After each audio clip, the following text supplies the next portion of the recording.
Good morning. This is Roy Michael with Channel 21 News. I am at the intersection of Walter Street and Kirby, just south of Acacia. This is this new monstrous warehouse that's being built here, and I just want to give you an idea of what's going on. This warehouse was approved without an environmental impact report, which means, hey, let's just go ahead and build it. Who cares what happens? You see these houses across the street? Can you imagine what's going to happen to their property values or their peaceful mind to be able to live somewhere without all the accompanying noise that's going to happen from here and all the trucks that are going to be coming in and out of here? This is a massive warehouse. This is the place where they cut down that beautiful tree that's been here for so many years and so many people love. Now, today is Wednesday the 13th. Tomorrow morning at 8 a.m., the mayor, and I'm guessing maybe a few other council people and planning commission people are going to be here for a big photo op, because they're going to show them putting up one of these giant walls here that they use a crane to put up. Now, I've driven all around here and walked all around here. There is no public access, but we are planning to come out here and protest anyway, because it's just unconscionable that they would take this piece of land and build this massive warehouse right in the middle of our city. Can you imagine the traffic here? You see the size of this warehouse, right? Can you imagine the traffic here with the trucks coming and going? It's just unconscionable that they would build this. Now, this is a public sidewalk that I'm walking on, and we are free to gather and assemble and protest right along here, because we want people to know what Warehouse Joe Males is trying to do to our city. Now, he's the mayor that just before the election was linked to a warehouse developer who gave money to a political action committee, and that political action committee gave money to another political action committee, who then provided, let's just call it, goods and services to the mayor.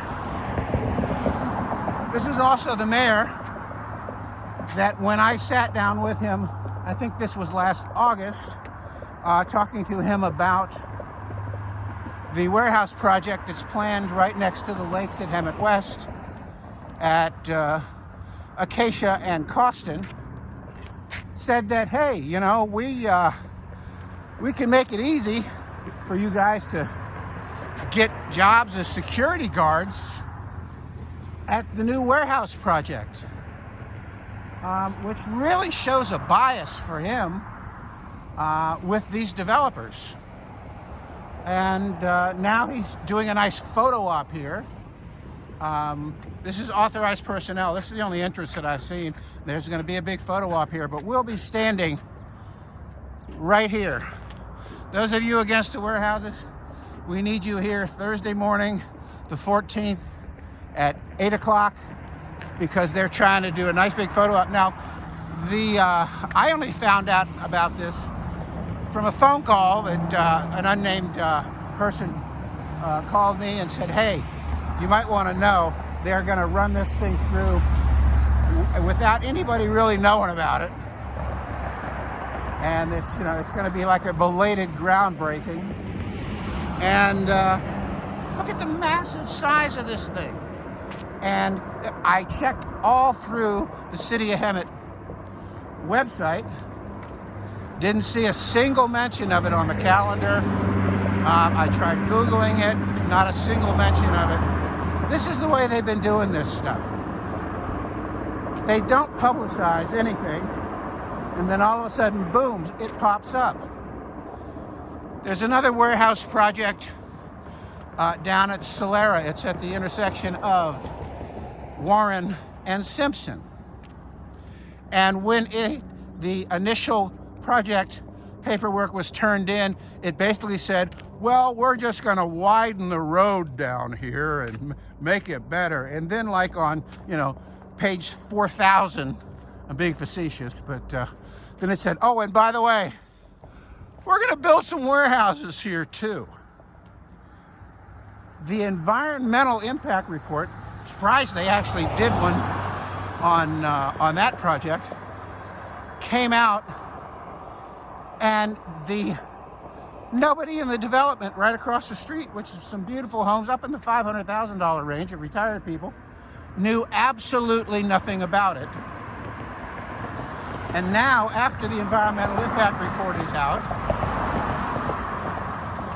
they had a representative from the developer going door to door. You see the size of this thing? Is this just incredible? Going door to door, lauding the benefits of having this giant warehouse complex right across from their homes. People, we can't let them do this to us. The Hemet is one of the only cities left in the Inland Empire that's allowing warehouses to come in. Many of them in other cities have been shut down because they don't belong and they cause an absolute mess when it comes to traffic. And